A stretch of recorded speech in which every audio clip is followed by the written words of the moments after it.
Fala pessoal, Bernardo Haues aqui, assessor de investimentos, especialista de política da Avel XP Investimentos, e hoje o nosso papo é para falar um pouquinho sobre a mudança no comando da Petrobras e também sobre os resultados que a companhia divulgou agora do primeiro trimestre de 2024 e todos os impactos que tem isso trazido para a companhia, mexendo bastante nos preços. Se você é acionista da Petrobras, tenho certeza que está bastante incomodado, ou se você não é acionista, está bastante tentado, uma queda aí de quase 10%, você deve estar se perguntando, será que é hora de entrar? Comenta aqui se você está pensando isso, o que você está achando dessa chacoalhada toda no mercado, mas calma, que é sobre isso que a gente vai falar. Então, se você tem interesse aí sobre Petrobras, fica nesse vídeo que a gente vai conversar sobre isso hoje.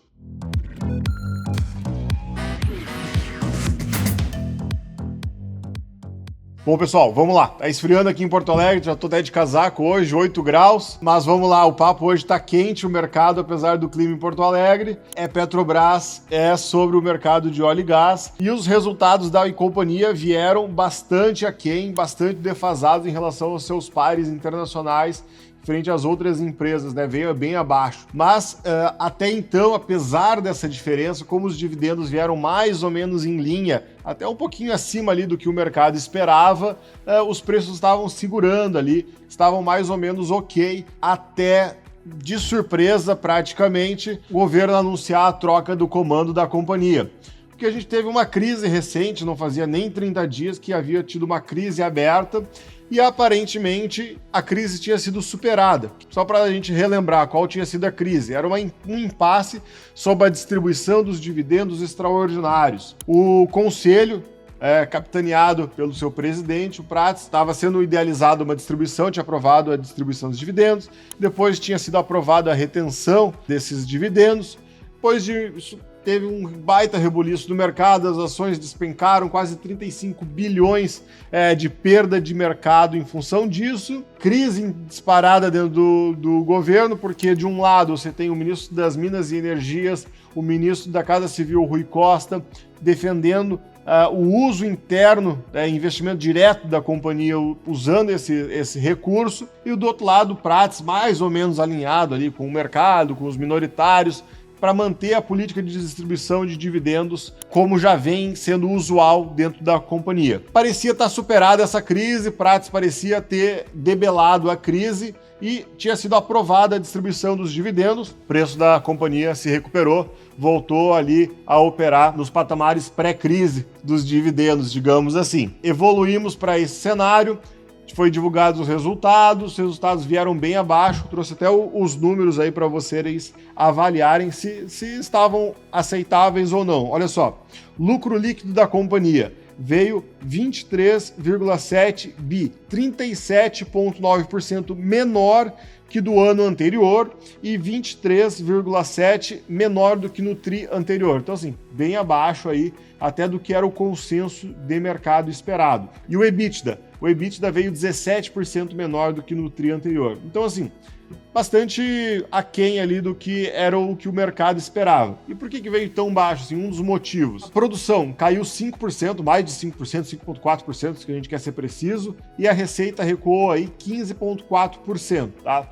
Um dos motivos para isso é justamente a defasagem do preço referente ao preço de paridade internacional, tá? Então, um dos símbolos da nova gestão aí do Prats era esse abrasileiramento dos preços dos combustíveis do preço de referência da Petrobras. Tá? Criou a sua própria tabela ali, preços de vantagens competitivas aqui internos e assim por diante, tentando abandonar os preços de convergência externa. O problema é que a Petrobras em si ela importa derivados e combustível e petróleo cru, tá?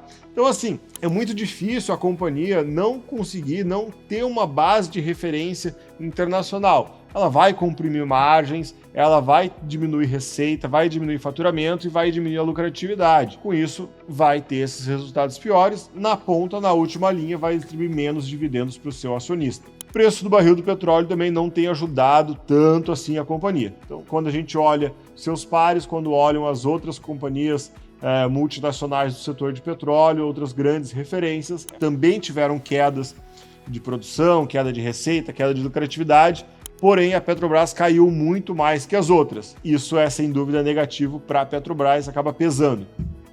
mas o acionista, né, o investidor até estava relevando isso porque os dividendos vieram robustos. Tá, beleza, tá ruim, mas não tá tão ruim porque tá aqui, ó, distribuindo valor, tá mandando dinheiro pro meu bolso. O que aconteceu? Mudou o presidente da companhia, aquele cara que estava aprovando o dividendo extraordinário, de repente cortaram o cara e botaram no mesmo ato o presidente da República, o governo Lula, indicou uma substituta que havia criticado abertamente essa política de distribuição de dividendos de forma arrojada e de forma sistemática. Aí não deu outra.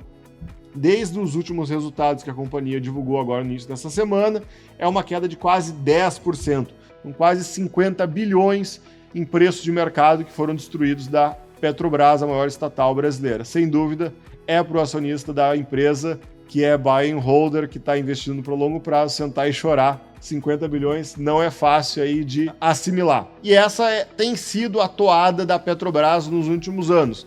Trocas consistentes e sistemáticas de presidentes. Em 8 anos de história da Petrobras, foram 8 presidentes, né? Não é uma novidade essa troca. Para vocês terem uma ideia, no governo Bolsonaro foram 4 presidentes em 4 anos. Nos últimos 8 anos foram 8 presidentes. Só para vocês, de anedota aí, de curiosidade, saberem aí quem foram os presidentes. Olha só, durante o governo Bolsonaro, Paes de Andrada, Silva Luna, Ferreira Coelho e Castelo Branco. Durante o governo Temer, teve Ivan Monteiro, Pedro Parente. E durante o governo Dilma também teve 3 presidentes. Então, assim, é complicada a situação da Petrobras, é muita influência política, são um terreno assim, de muitas disputas, de muita narrativa.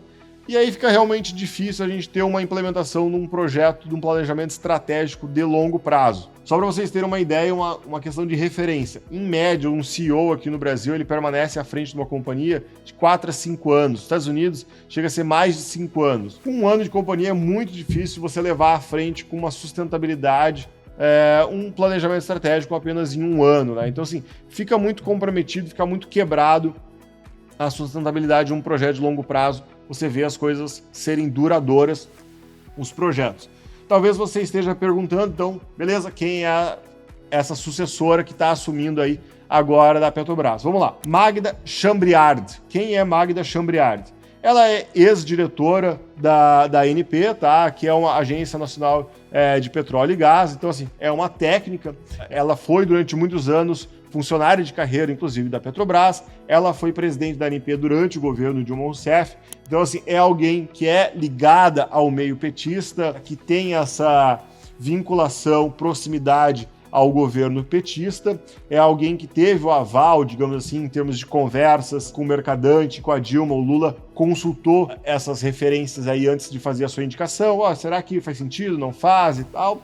Ela, inclusive, fez parte do comitê ali de transição do governo Lula. Então, é assim, alguém que fez parte aí do processo de transição e tem as informações estratégicas já da companhia. Então, assim, é alguém que está por dentro da estrutura de governo e sabe das informações e sabe o que está acontecendo dentro do mercado de óleo e gás e sabe o que está acontecendo por dentro da Petrobras. E é alguém, provavelmente, que talvez consiga levar adiante essa visão mais desenvolvimentista do governo Lula, de investimentos, de usar a Petrobras como uma ferramenta de desenvolvimento econômico. Talvez seja essa a real mudança que vai ser implementada a partir de agora pela Petrobras. E aí talvez você esteja se perguntando qual é o futuro da Petrobras. Bom, quem está de fora da Petrobras, muito cuidado, talvez não seja o melhor momento para entrar, no momento que a gente tem uma mudança de política de gestão dentro da Petrobras. É melhor aguardar a nova presidência para a gente entender razoavelmente qual é a nova diretriz da companhia. Quem já está dentro da companhia, talvez seja razoável, quem já é acionista da companhia, talvez seja razoável adotar alguma medida de proteção ou mesmo entender junto ao seu assessor qual é seu objetivo dentro dessa posição que você carrega. É uma visão de longo prazo, por exemplo, de 5, 10 anos, que vai transpassar o governo atual? Pode ser que seja independente das tomadas de medidas de decisão do governo atual, você vai carregar essa posição.